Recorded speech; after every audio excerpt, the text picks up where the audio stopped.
اب یہ آخرت کا استحضار اور آخرت کی یاد یہ حاصل کیسے ہوگی؟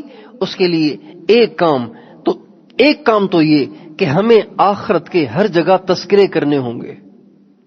ہر جگہ جہاں بیٹھیں، دکان پہ، دفتر میں، گھر میں، بازار میں، گاڑی میں، جہاں بیٹھیں آخرت کے تذکرے کریں.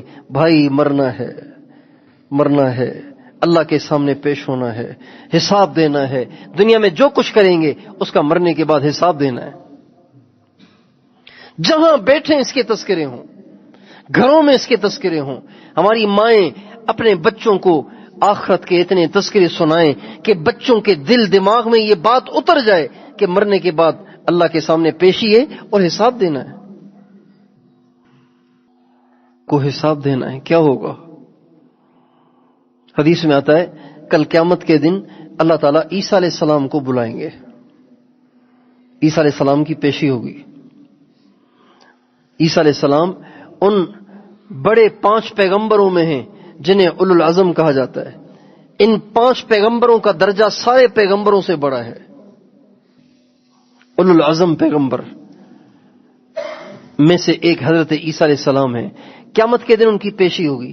اللہ تعالیٰ ان کو سامنے بلائیں گے اور فرمائیں گے اَأَنْتَ قُلْتَ لِلنَّاسِ اتَّخِذُونِي وَأُمِّيَ إِلَٰهَيْنِ مِن دُونِ اللَّهِ. عیسیٰ، جن لوگوں نے تجھے رب بنایا تھا کیا ان کو تم نے کہا تھا کہ مجھے اور میری ماں کو رب بناؤ؟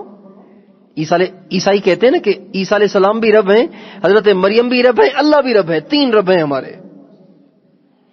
کہتے ہیں ہمارے 3 رب ہیں، ایک نہیں، ہمارے 3 رب ہیں.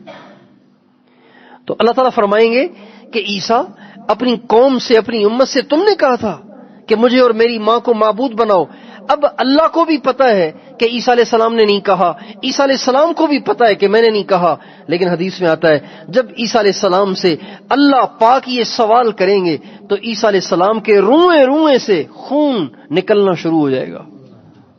اتنا ان پہ روب طاری ہوگا، اتنا ان کو خوف ہوگا، اتنا ان پہ روب طاری ہو جائے گا، اتنا ان پہ خوف طاری ہو جائے گا، اتنی ان پہ دہشت طاری ہو جائے گی کہ ان کے روئیں سے خون نکلنا، جیسے ہمیں پسینہ نکلتا ہے نا، پسینہ نکلتا ہے، ایسے ان کو خون نکلنا شروع ہو جائے گا.